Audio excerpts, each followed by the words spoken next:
It was so fun to fly in, even though it was kind of dumpy weather, because I grew up in Chanhassen, but I live in New Orleans. I have moved out when I was 10.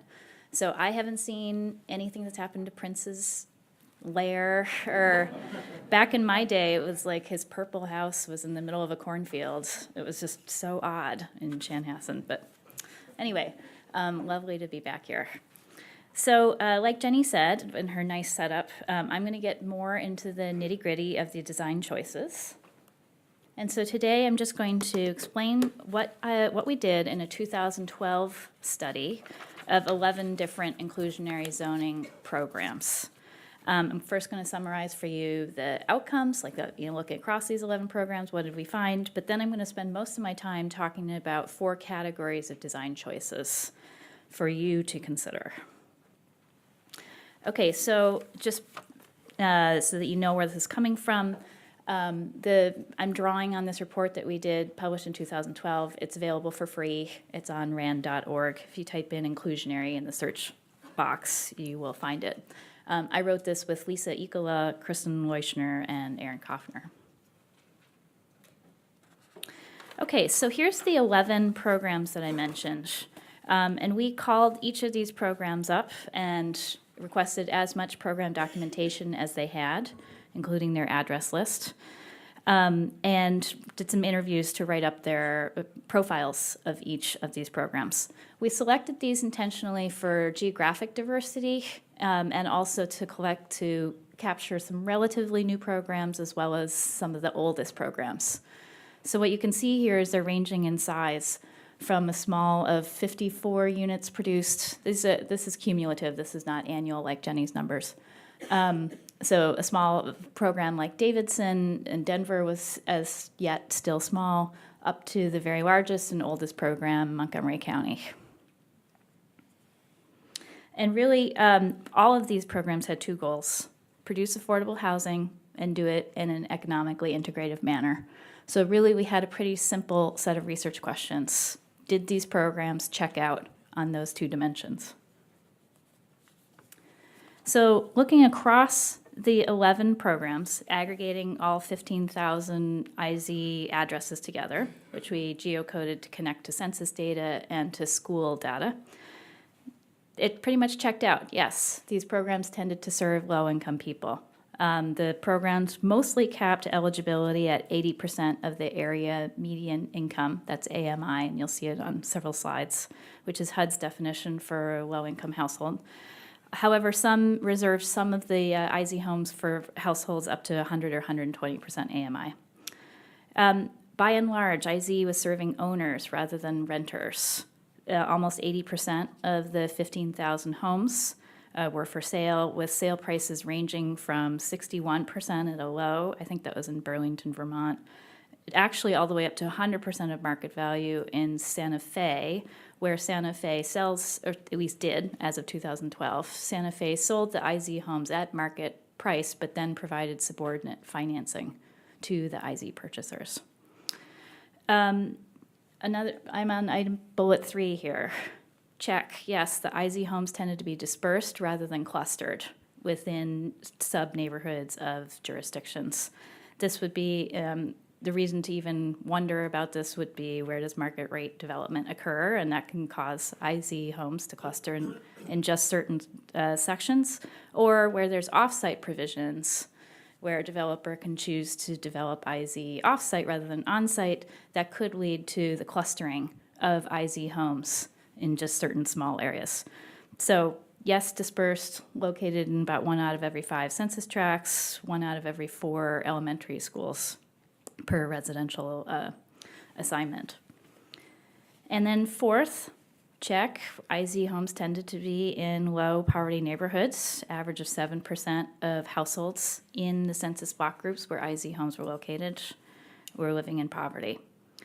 And then finally, yes, check, tended to be assigned to relatively low poverty schools. But I'm looking across all 11 right now, huge variation. So this is just one example of the many ways in which these 11 programs differed. So you see here that, what is it? I can't read this font. 8 and 9% of the IZ homes in Denver and Cambridge were in low poverty neighborhoods as defined by 10% or less of households living in poverty, compared to Irvine, where it's 93%. And so this is not to wag my finger at Denver and Cambridge. This is really driven largely by the underlying conditions of the distribution of poverty in their areas and where market rate development occurs. But my main point for you here today is that your design decisions for your IZ programs does drive at least a portion of this variation. So these design decisions really matter. I'm about to turn to those next. So once you've decided to adopt IZ, assuming that you have, we found basically 4 major categories of policies for decisions. The first being, who is IZ going to serve? Who's eligible to live in the IZ homes? Second is, what kind of development does IZ apply to? Third, what are the incentives for developers to participate in IZ? And fourth, how will you, agency, city, county, monitor it? And I'm going to go into each.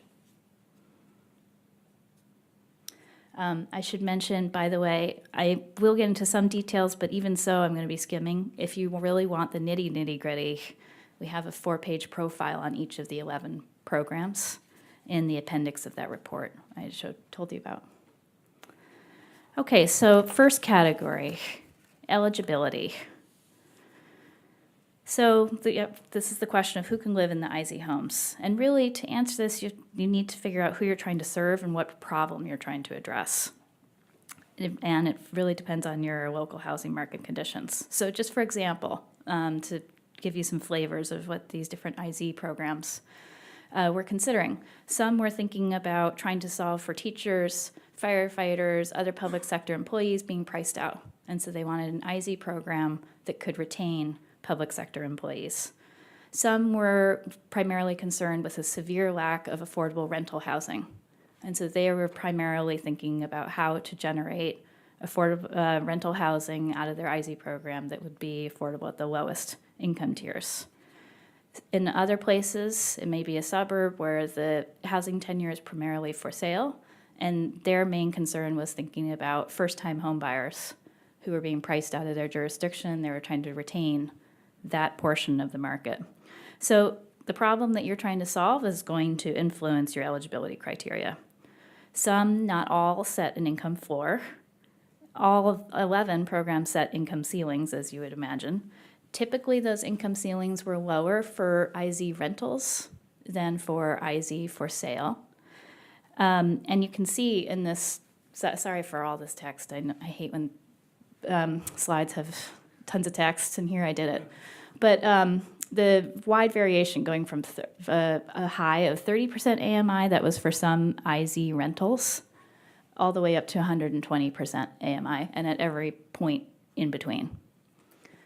And then also these IZ ordinances set caps with varying degrees of complexity.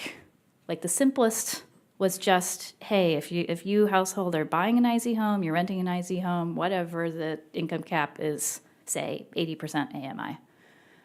An example of increasingly more complex, we want tiers of income brackets within the IZ homes within a subdivision. So let's say a subdivision has 15 IZ homes, 5 of them must be sold or rented to the lowest income bracket, another 5 to the next bracket up, and then the final 5 yet income bracket up. You can imagine the increasing complexity of intake and monitoring for that kind of a scenario.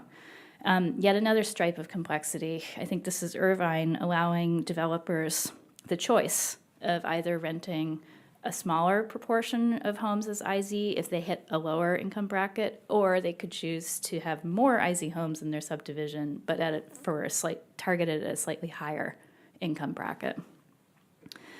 Again, there's more variance in this, but this is just to give you a sense of the range and options.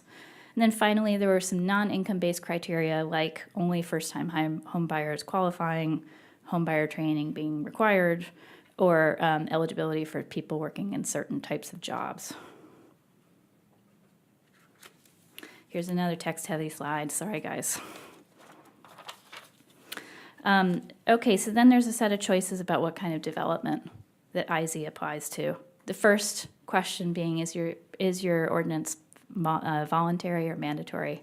And here I would recommend mandatory because the voluntary ones, as Jenny mentioned, have produced as many as no units, as few as no units, or very few. A number of the 11 programs that we looked at used to be voluntary, produced nothing, and converted to mandatory. Second category is about tenure. What are you trying to target? Is this an IZ ordinance for ownership only, rentership only, some mix of the two? Most often those 11 programs served a mix. And what the tenure of the IZ home simply followed the tenure of the market rate development. So if developer A is developing 50 for-sale homes, a portion of those 50 for-sale homes are IZ and must also be for sale to match the tenure of the market rate. What your local zoning ordinances or stipulations are about multifamily dwellings, and what the market demand is for in your jurisdiction is really going to drive the profile of your IZ homes. The third decision is about minimum development size. What triggers IZ? So I know I think it's 5 to 50. Actually, I was rereading last night. Santa Monica triggers IZ if there's 2 or more homes developed. That's the smallest that I saw. I think it's Irvine triggers IZ if there's 50 or more homes developed in a given subdivision. Once that trigger occurs, then what's the set aside? Fourth category. Lowest was 10% in any one of these programs, highest was 30%. With this third and fourth category, to pick up on Jenny's point, the more onerous your requirements, the greater your offsets need to be to make this more cost neutral for developers. Fifth and finally, long-term affordability. So here I would strongly recommend that your program have such stipulations. There were some of these 11 programs that didn't have any long-term affordability requirements when they started out, and then lo and behold, IZ homes get built, original owner moves out, IZ unit is lost. It converts to market rate. So in many of these, all 11 of these programs now had long-term affordability, ranging from a low of 20 years to a high of 99 years, like running as a deed restriction, for example, or the whole life of the building. I think it was in Cambridge, Massachusetts. What this means in practice is when you're thinking about an IZ home that's for sale, when the IZ seller moves out, the resale price is set generally based on the original price with some sort of escalation built in to allow that seller to recoup some of his investment without getting a windfall profit. Okay, so third category of choices relates to incentives for the developers. Jenny mentioned a few. So here we have cost offsets. Yes, the most common cost offset in these 11 programs was a density bonus, meaning that allowing the developer to build more square feet than he or she would otherwise be allowed to do. That there are a large variety of types of cost offsets. Among the most common fee waivers, reduced requirements, such as for parking spaces, and expedited permit processing. Then there were alternatives to compliance, and I'm going on memory here. I think every one of the 11 programs we examined had some alternatives to compliance as opposed to none. And so the first being in lieu fees. So instead of developer building IZ home on site, developer doesn't build that and instead pays a fee to the local governing entity, usually for an affordable housing fund. Off-site IZ was another alternative, meaning you can build the IZ home elsewhere instead of within the target development. Transfer of credits. I think this was an Irvine stipulation, where if a developer is building, say, several developments within the city, she can increase and go above the minimum IZ set aside in building A so as to allow go below the minimum in building B. Even trading of credits. I think this again was an Irvine stipulation. Finally, saw alternatives such as special housing. If the developer is providing some forms of special housing, well, then they would get an allowance to go below the minimum requirement for IZ. Okay, finally, this is the fourth category of choices, and whereas I've been telling you on these previous slides that choices about income requirements, about set-asides, about cost offsets, all those things should really reflect your local housing market. But here, this is a blanket recommendation that applies to all, no matter what your housing market. And this was a major area of weakness in all 11 programs and was really important to, so I want to stress heavily that this is very important to do and do well. And that is to plan ahead and figure out your funding stream for who's going to make sure that this IZ program, once it's on the books, actually happens on the ground as intended. So what we found, what we found here is these bullets, there's generally a lack of funding for staff to monitor IZ. So sort of one lonely soul with 40% of his or her time dedicated to administering the IZ program.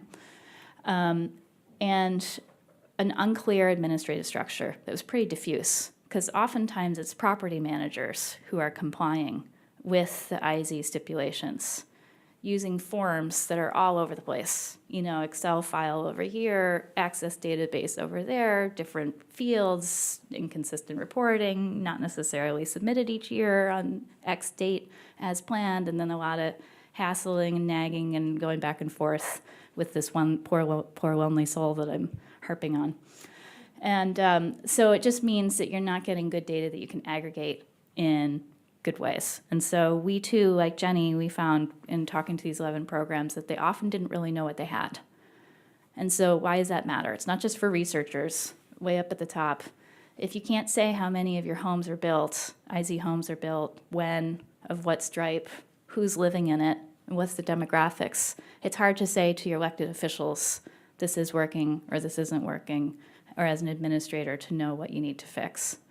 So I really want to stress the importance of thinking through the data collection at the outset so that it's not just about the permit process, but thinking through what happens afterwards.